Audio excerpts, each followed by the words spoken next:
Hello everyone, मैं अनीता। नमस्कार, स्वागत है आप सबका रमनीता एकेडमी चैनल पर। तो आज हम करेंगे अंधेरी नगरी नाटक के अति महत्वपूर्ण प्रश्न जो नेट जीआरएफ के लिए अति महत्वपूर्ण है। ठीक है, तो पहला प्रश्न जो प्रथम दृश्य है बाहरी प्रांत अंधेरी नगरी नाटक का, उसका पहला प्रश्न। ठीक है, अंधेरी नगरी नाटक के प्रथम दृश्य में महंत जी अपने चेलों के साथ कौन सा भजन गाते हुए प्रवेश करते हैं? विकल्प ए राम बजो राम बजो राम बजो बाई, बी राधे कृष्ण बजो बाई, सी बजमन नारायण नारायण हरि हरि, डी हरि तुम हरो जनकी बीर। तो वो था विकल्प ए राम बजो राम बजो राम बजो बाई। ठीक है, प्रश्न संख्या 2, प्रथम दृश्य के अनुसार महंत जी नारायण दास को किस दिशा की ओर भिक्षा मांगने के लिए भेजते हैं? विकल्प ए पश्चिम की ओर, विकल्प बी पूर्व की ओर, विकल्प सी उत्तर की ओर, विकल्प डी दक्षिण की ओर। तो हमारा विकल्प यहाँ पर ए सही है, पश्चिम की ओर भेजते हैं। ठीक है, प्रश्न संख्या 3, लोभ पाप का मूल है, लोभ मिटावत मान, महंत जी का ये संवाद किस दृश्य में आया है? विकल्प ए प्रथम दृश्य में, बी द्वितीय दृश्य में, सी तृतीय दृश्य में, डी चतुर्थ दृश्य में। तो ये आया था प्रथम दृश्य में, बाहरी प्रांत में। प्रश्न संख्या 4, महंत जी के अनुसार नारायण दास और गोवर्धन दास में कौन सा चेला अधिक लोभी प्रवृत्ति का प्रतीत होता है? विकल्प ए नारायण दास, बी गोवर्धन दास, सी दोनों समान है, डी दोनों में से कोई नहीं। तो यहाँ पर जो होता है वो गोवर्धन दास अधिक लोभी प्रवृत्ति का प्रतीत हुआ था। ठीक है, नाटक में जब हमने पढ़ा था। तो आगे प्रश्न संख्या 5, प्रथम दृश्य में महंत जी ने नगर को दूर से देखकर क्या टिप्पणी की थी? तो उन्होंने कहा था ना, ये नगर तो दूर से बड़ा सुंदर दिखाई पड़ता है ना। तो वो विकल्प भी सही है, बाकी आप पढ़ लेना ध्यान से विकल्पों में क्या रखा है। तो ये थे हमारे प्रथम दृश्य बाहरी प्रांत के 5 प्रश्न। अब द्वितीय दृश्य के देखते हैं। ठीक है, मैंने दृश्य के अनुसार रखे हुए हैं 5 प्रश्न जो अधिक महत्वपूर्ण थे। इससे बाहर कुछ नहीं आएगा। 30 प्रश्न है, 30 में से ही पेपर में कुछ ना कुछ हमें देखने को मिलेगा, बस इतना मैं कह ही देती हूँ। ठीक है, चना हाकिम सब्जो खाते, सब पर दूना टिक्स लगाते, ये प्रसिद्ध काव्यात्मक संवाद किस बाजार में कौन बोल रहा था? ठीक है, किसने कहा था? विकल्प ए कबाब वाला, बी पाचक वाला, सी घासीराम, डी हलवाई। तो ये कहा था घासीराम ने। ठीक है, प्रश्न संख्या 7, अंधेरी नगरी के बाजार दृश्य में साहिब लोग और पुलिस वाले पर व्यंग करते हुए चूर्ण बेचने वाले पात्र का नाम क्या? तो वो था पाचक वाला। ठीक है, टके के वास्ते ब्राह्मण से धोबी हो जाए और धोबी को ब्राह्मण कर दे, यह संवाद समाज के किस दोषी को उजागर करता है? तो ये विकल्प ए जातिवाद को, बी अशिक्षा को, सी धन के लोभ में नैतिक और धार्मिक पतन को, डी अंधविश्वास को। तो ये है विकल्प सी, धन के लोभ में नैतिक और धार्मिक पतन को। प्रश्न संख्या 9, बाजार दृश्य में मछली वाली अपनी मछली के सौंदर्य और तड़प की तुलना किससे करती है? वो करती है बिरहा में तड़पने वाले से। ठीक है, आगे प्रश्न संख्या 10, गोवर्धन दास को किस पात्र के माध्यम से ये ज्ञात होता है कि इस नगर का नाम अंधेरी नगरी और राजा का नाम चौपट राजा? मोस्ट इम्पॉर्टेंट है, कुजरीन से, हलवाई से, कबाब वाले से और बढ़िया से। तो ये होता है हलवाई वाले से। ठीक है, तो ये थे हमारे दूसरे दृश्य के भी 5 प्रश्न। अब हमारा तृतीय दृश्य आरंभ होता है जिसका नाम है जंगल। तृतीय दृश्य में गोवर्धन दास बाजार से कुल कितने मूल्य की भिक्षा और कितनी मिठाई लेकर लौटता है? विकल्प ए 7 पैसे की भीख और 3.5 सेर मिठाई, बी टका बर पैसा और 5 सेर मिठाई, सी 2 पैसे की भीख और 2.5 सेर मिठाई, डी 10 पैसे की भीख और 1 सेर मिठाई। विकल्प ए हमारा सही है, 7 पैसे की भीख और 3.5 सेर मिठाई।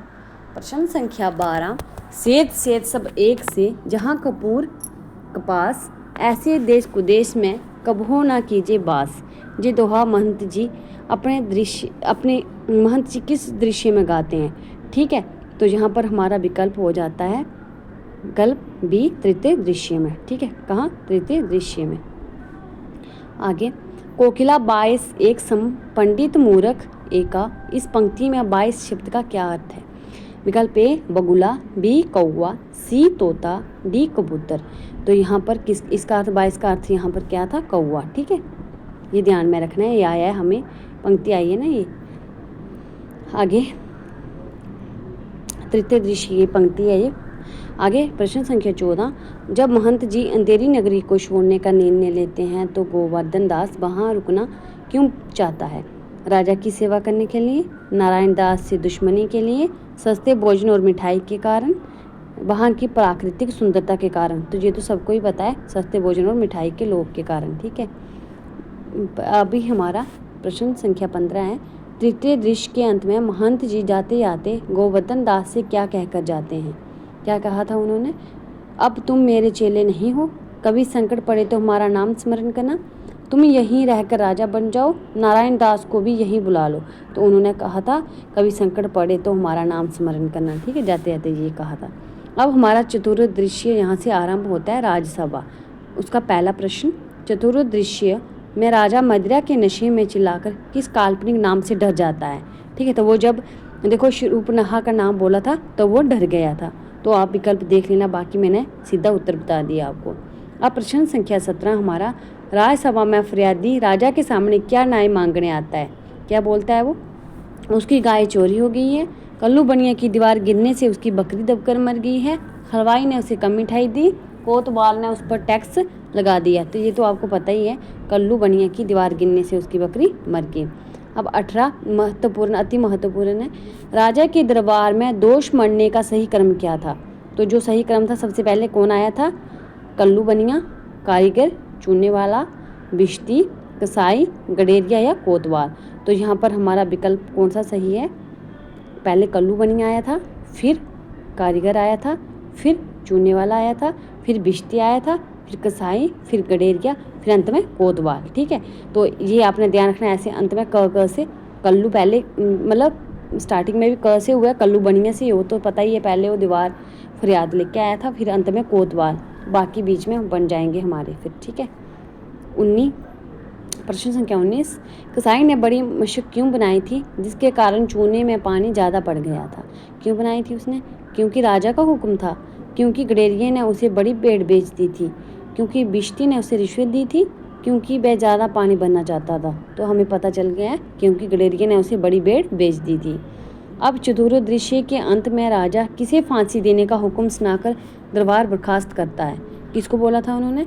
कल्लू बनिया को, बिश्ती को, कोतवाल को या गडेरिया को? तो उन्होंने कहा था उसमें गडेरिया को। ठीक है, क्योंकि इसने बड़ी भेड़ बेच दी थी। तो चतुर्थ दृश्य में ये बोल के वो अपनी जो है वो दरबार बर्खास्त कर देता है। ठीक है, फिर आगे क्या होता है? पंचम दृश्य में जहाँ पर क्या होता है, अरण्य कांड है, जो अरण्य कांड, मैं उधर रामायण का उसमें रामचरितमानस में पहुँच गई। अरण्य जो दृश्य है, पंचम दृश्य, उसमें क्या था? पंचम दृश्य में गोवर्धन दास अकेले बैठकर किस राग में अंधेरी नगरी अनुभूज राजा गा रहा है? वो कौन सा राग था? राग कैफी था। ठीक है, अति महत्वपूर्ण है ये भी, वो राग कैफी में बैठकर वहाँ पर गाता है। ठीक है, अब हमारा आगे 22 प्रश्न है, पंचम दृश्य का ही प्रश्न है। गोवर्धन दास जब अरण्य में आनंद से मिठाई खा रहा है तब वहाँ कौन प्रवेश करता है? वहाँ पर कौन प्रवेश करता है? राजा के 4 प्यादे। कितने थे? 4 प्यादे। ठीक है, अब हमारा प्रश्न 23, सैनिक गोवर्धन दास को क्यों पकड़ते हैं जबकि अपराध कोतवाल ने किया था? ठीक है, वो क्यों पकड़ते हैं? क्योंकि कोतवाल दुबला था और फांसी का फंदा जो था वो बड़ा था, जिसके लिए किसी मोटे आदमी की जरूरत थी। वो मोटा आदमी कौन था? वो गोवर्धन दास था, इसलिए राजा के सैनिक उसको पकड़ के ले जाते हैं। ठीक है, अब प्रश्न संख्या 24, अरे बच्चा, मैंने तो पहले ही कहा था कि ऐसे देश में ना रहना, पर तुमने मेरी बात नहीं मानी। संकट में पड़ने पर गोवर्धन दास को किसकी ये बात याद आती है? तो किसकी आती है? मैंने पीछे भी उस दूसरे उसमें दृश्य में बताया था वो भी, कि जब कुछ संकट में पड़ोगे तो मेरे को जरूर याद करना। वो किसने बोला था? अपने गुरु महंत जी ने। ठीक है, प्रश्न संख्या 25। मैं इसलिए ये नहीं सारे विकल्प पढ़ रही हूँ क्योंकि टाइम वेस्ट होगा, तो मैं ऐसे आपको सिर्फ आपका उत्तर बता रही हूँ, तो आप आराम से देख लेना 2x की स्पीड पे करके। तो ये 5 मिनट की भी नहीं होगी सारी, तो सारे प्रश्न जो है वो महत्वपूर्ण है, आप आराम से क्लास देख लेना। पंचम दृश्य का मुख्य रहस्य या भाव क्या है? जहाँ गोवर्धन दास अंत में विलाप करने लगता है। तो जब विलाप करना है तो तब आपको पता ही है कि कौन सा वहाँ पर भाव होगा। वहाँ पर हमारा भाव जो है वो हास्य से करुण रस की ओर, ठीक है। पहले हास्य होता है, फिर उसमें करुण रस की ओर वो परिवर्तित हो जाता है, ठीक है। अब हमारा ये पंचम दृश्य भी समाप्त हुआ। अब हमारा हुआ छठा दृश्य, जो जिसका नाम शमशान है, वो आरंभ होता है। उसका पहला प्रश्न, अंधेरी नगरी नाटक का छठा और अंतिम दृश्य किस स्थान पर घटित होता है? तो ये हमें इसके नाम से ही पता है, शमशान में, ठीक है। गोवर्धन दास को फांसी से बचाने के लिए शमशान में चालाकी से कौन सा पात्र प्रपंच योजना रचता है? तो वो कौन है जिनको उन्होंने संकट में याद करने के लिए बोला था? तो वो गुरु महंत जी थे। तो हमारा विकल्प सी सही है, ठीक है। अब महंत जी ने फांसी पर चढ़ने के लिए क्या तर्क दिया जिसे सुनकर राजा स्वयं फांसी पर चढ़ने को तैयार हो गए? तो उन्होंने क्या बोला था? विकल्प ए, जो इस शुभ घड़ी में मरेगा वह सीधा बैकुंठ जाएगा और चक्रवर्ती राजा बनेगा, ठीक है। बी, उन्होंने क्या बोला था? जो मरेगा उसे बहुत सारा धन मिलेगा। सी क्या था? फांसी पर चढ़ने वाला अमर हो जाएगा। डी, जे भगवान का आदेश है। तो हमारे जी बी और सी कुछ भी नहीं है, हमारा विकल्प ए सही है। जो इस शुभ घड़ी में मरेगा वह सीधा बैकुंठ जाएगा और चक्रवर्ती राजा बनेगा। उन्होंने ऐसी योजना बनाई थी, ठीक है। फिर आगे प्रश्न संख्या 29 में क्या था? जहाँ न धर्म न बुद्धि न नीति न सुजन समाज, ते ऐसी आपू नशे जैसे चौपट राज। ये अंतिम बात वाक्य उपदेश किसका था? ये किसने कहा था? ये हमारे महंत जी ने कहा था, ठीक है।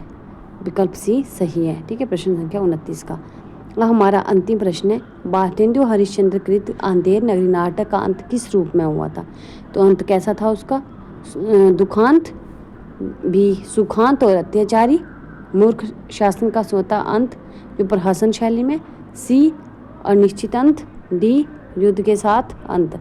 तो युद्ध के साथ अंत भी नहीं हुआ था, अनिश्चित अंत भी नहीं हुआ था उसका क्या हुआ था? उसका हुआ था सुखांत और अत्याचारी मूर्ख शासन का स्वतः प्रहसन शैली में उसका जो था वो अंत हुआ था। तो ये था हमारा विकल्प बी यहाँ पर सही है। तो इतने प्रश्न थे जो मुझे महत्वपूर्ण लगे थे नेट जेआरएफ की दृष्टि से, तो मैंने रखे थे। आगे आप देख लीजिएगा आपको कैसे लग रहे हैं, मुझे बताना प्लीज़ कमेंट में कि ये अच्छे थे प्रश्न।